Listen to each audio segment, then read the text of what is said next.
आपके साथ हिमांशु शर्मा। आज हमारे साथ बद्दी से हैं आजाद गर्ग जी। अभी हाल ही में इनके साथ एक घटना हुई है। आइए आपको इन्हीं से परिचित कराते हैं, क्या घटनाक्रम हुआ, क्या हुआ।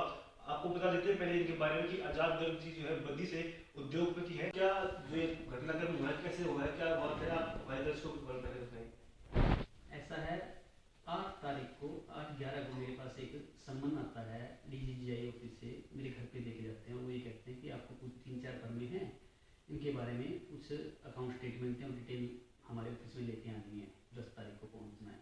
मैं 10 तारीख को उनके ऑफिस में जाता हूँ। तो उसके बाद में वो मेरे से उन फर्मों के डॉक्यूमेंट्स लेने के बाद में 4 फर्मों के और फिर 6 फर्मों के और फिर 10 फर्मों के और इस तरह से करके टोटल परचेज मेरे से GST के दौरान की है। वो बहुत सारे डॉक्यूमेंट्स मांगते रहते हैं।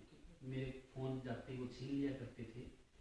यदि मेरे घर से भी फ़ोन आता है तो स्पीकर ऑन करके वो मेरे से बात करवाया करते थे। मेरे से किसी बात नहीं करने देते थे, किसी से मिलने नहीं देते थे।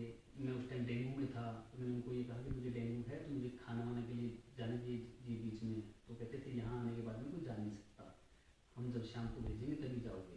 पहले दिन से उन्होंने मेरे को ना थ्रेट करना शुरू कर दिया। वो मेरे से डॉक्यूमेंट ही मांगते रहे। कहते थे आज अंतिम बार घर वालों से मिला ना, तुम्हारे एक 7 साल का बेटा उससे मिल लो, उसके बाद में आपकी गिरफ्तारी निश्चित है, ये है वो है। इस तरह से मेरे को डराते थे।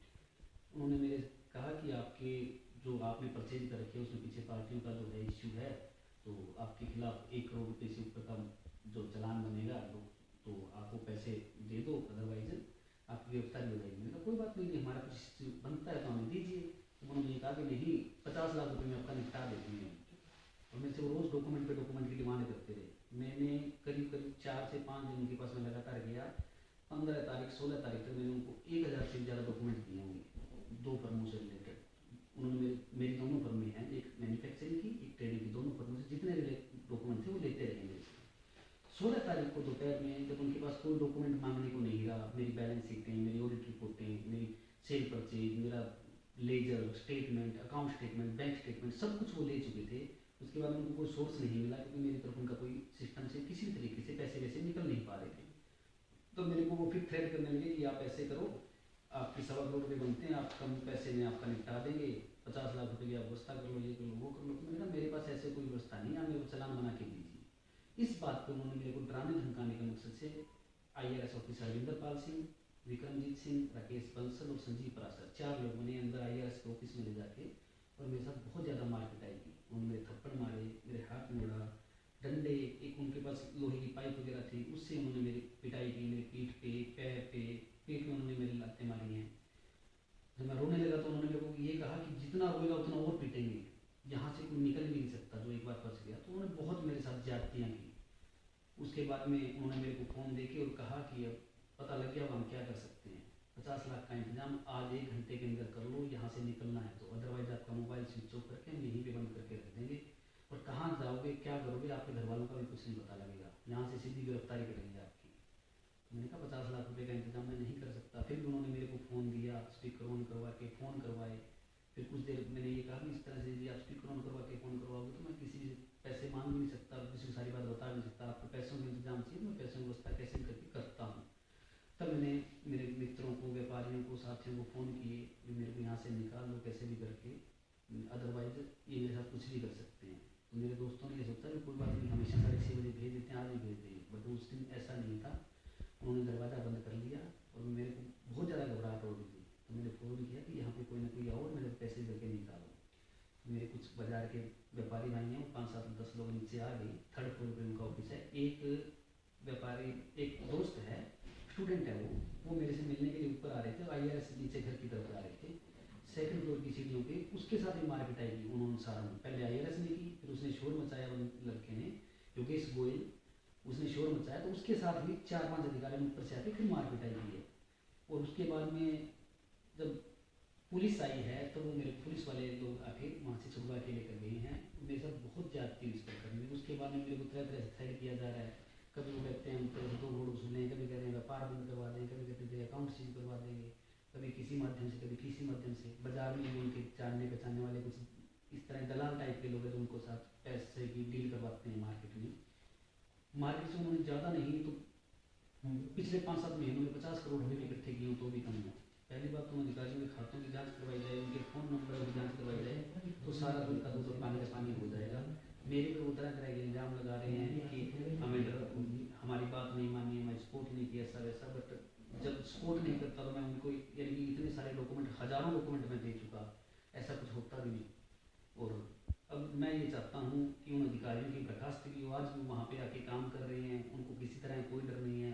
व्यापारियों की इतना थ्रेड हो रखा है, मैं खुद इतना डरा हुआ हूँ कि मैं ये सोच रहा हूँ कि मैं मेरी चल संपत्तियाँ और अपने व्यापार फैक्ट्री सब बंद करके और बद्दी को छोड़ दूँ। मेरे साथ मैं अकेला नहीं, कम से कम 50 व्यापारी ऐसे हैं जो इस टाइम इतने घबराए हुए हैं कि इन अधिकारियों की जातियों की वजह से यदि ऐसा ही चलता रहा और इन अधिकारियों में कोई कार्रवाई नहीं हुई तो वो सारे अपना व्यापार बंद कर देंगे। जी अच्छा जी, आपने जो ये अधिकारी हैं या जो इस तरीके के जो भी असामाजिक तत्व हैं, इनके खिलाफ आपने कोई शिकायत की या कुछ इस तरीके की बात की आपने इस प्रकरण के बाद?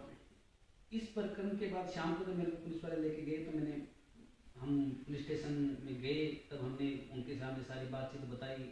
पहले तो कोई कार्रवाई हुई नहीं, हम वेट करते रहे घंटा 1.5 घंटा। फिर उसके बाद में जब जनता के दबाव में और कुछ मेरी चोटों का जो था, जैसे जैसे खून ठंडा हुआ है, कुछ लगा लीजिए शाम को ठंड हुई और हुई तो मेरा हाथ बिल्कुल जाम हो गया, मेरे शरीर पे और पे काफ़ी निशान थे चोटों के, दर्द बर्दाश्त से बाहर हो गया। तो हमने सारे व्यापार मंडल के लोगों ने, काफ़ी लोगों ने इन पर प्रेस किया पुलिस वालों को कि आप ऐसा करो, इनका मेडिकल करवाओ, पता लगे सच्चाई। और फिर जब मेडिकल करवाया तब पता लगा मेरे फ्रैक्चर भी थे, चोटों में निशान भी थे। तब जाके उन पर कहीं FIR हुई, बट FIR का नतीजा फिर भी नहीं निकल पाया। आज उन अधिकारियों पे किसी तरह कोई दबाव नहीं है। आपने बताया कि आपने FIR कराई, उसके बाद भी वो कार्यरत है, अपने ऐसे ही बड़े पदों पर काम कर रहे हैं। तो आपने बताया कि अभी आपके व्यापार मंडल के कुछ आपके जो साथी थे उन्होंने सब प्रेशर बनाया, तो आगे तक अगर आपकी सुनवाई नहीं होती तो आगे तक आपका क्या कदम आप उठा सकते हैं? आपको उस विभाग के लिए हमारे जो भाई साहब हैं राजेश जिंदल जी राजेश जी। देखिए, सबसे पहले तो मैं आपके दर्शकों को नमस्कार करना चाहता हूँ। भारत के इतिहास में जब से GST कानून आया, मैं काफ़ी सारे लोग बोलते थे, काफ़ी राजनीतिकों ने बोला कि ये गब्बर सिंह टैक्स है, लेकिन हम मानते नहीं थे कि चलो नेता लोग ऐसे ही बोलते रहते हैं। लेकिन आज़ाद मेरा छोटा भाई है, इसके साथ जो घटना हुई है इसने इसको साबित कर दिया कि ये वास्तव में गब्बर सिंह टैक्स है। व्यापारी के टैक्स से, एक आदमी व्यापार करता है उसके टैक्स से सारा इंफ्रास्ट्रक्चर चलता है, सब लोगों को रोजगार मिलता है। ये जो अधिकारी हैं इनको भी जो सैलरी मिलती है, इनका घर भी हम व्यापारियों के टैक्स के पैसे से ही चलता है। और पूरे देश में ऐसा कभी हुआ नहीं कि किसी व्यापारी के साथ इस प्रकार मारपीट की जाए। जिस प्रकार की भयंकर हरकत, जिस प्रकार की बेदर्दी भरी हरकत, ये अपने घर का इकलौता बच्चा है और एक ही बेटा कमाने वाला है, उसको इस प्रकार से थ्रेट उन्होंने किया, इस प्रकार से उसके साथ जाती हुई है। इस मामले को हम प्रधानमंत्री जी तक, हम इस मामले को वित्त मंत्री निर्मला सीतारमण जी तक, इस मामले को हम सोशल मीडिया में जैसे आप भी मीडिया के हमारे सामने बैठे हैं, तो हम हर जगह इस मामले को ले जाना चाहते हैं।